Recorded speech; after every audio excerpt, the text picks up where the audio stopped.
सुप्रभात विद्यार्थी मित्र। Vivekananda Hindi high school कक्षा 12 अभ्यास 2 अलंकार परिचय।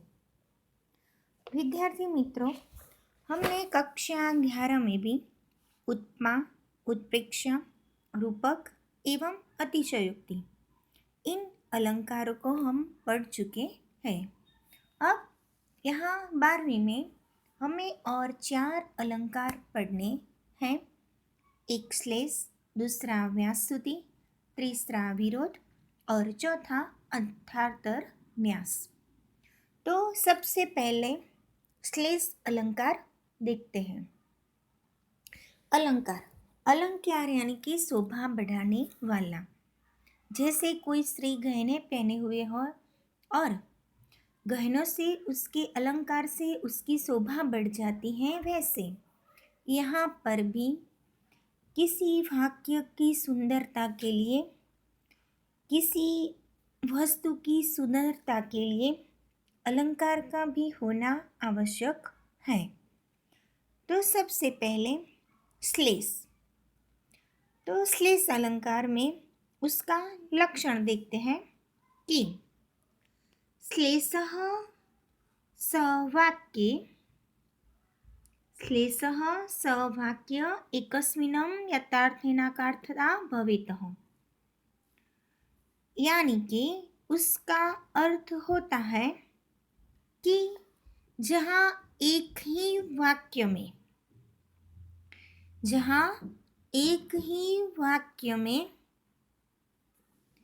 अनेक अर्थों का बोध हो, जहाँ एक ही वाक्य में अनेक अर्थों का बोध हो, उसे श्लेष अलंकार कहते हैं।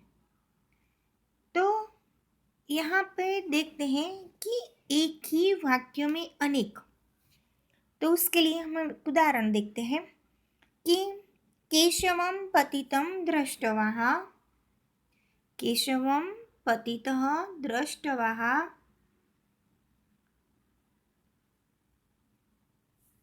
हर्षमागतः रुदन्ति कौरवाः सर्वे केशवो केशवः।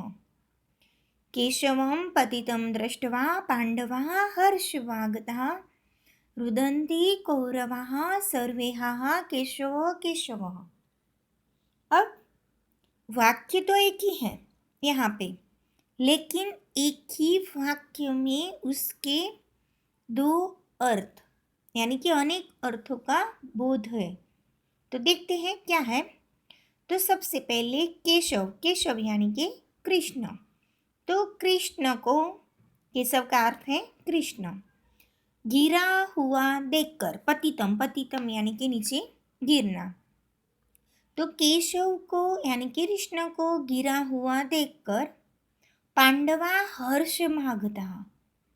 पांडव, पांडव यानी कि युधिष्ठिर, युधिष्ठिर कंस यानी कि हर्षित हो गए।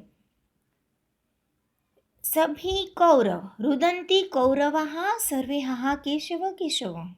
रुदन्ति, रुदन्ति यानी कि रुदन करना, और सभी कौरव यानी कि दुर्योधन हे कृष्ण, हे कृष्ण।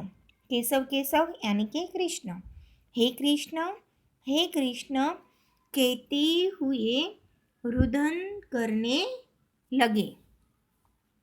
तो अब यहाँ पे उसका अर्थ देखें तो केशव यानी कि पांडव जो कृष्ण को गिरा हुआ देखकर हर्षित हो गए, और कौरव क्या कहने लगे, हे कृष्ण कहते हुए रुदन करने लगे।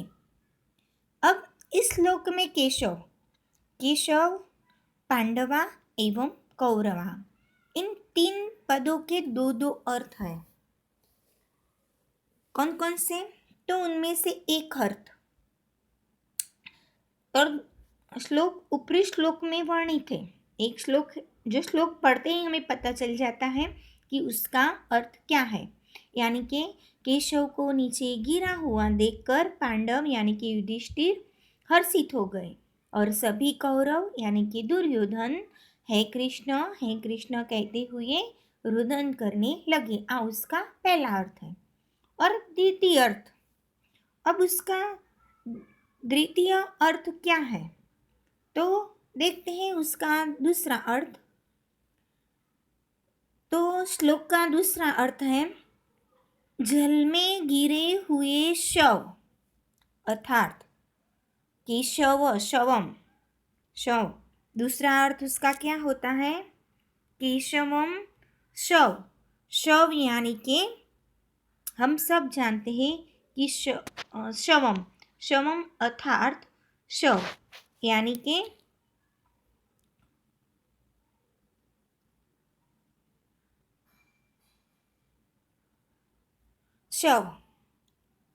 शवम अर्थात शव को देखकर।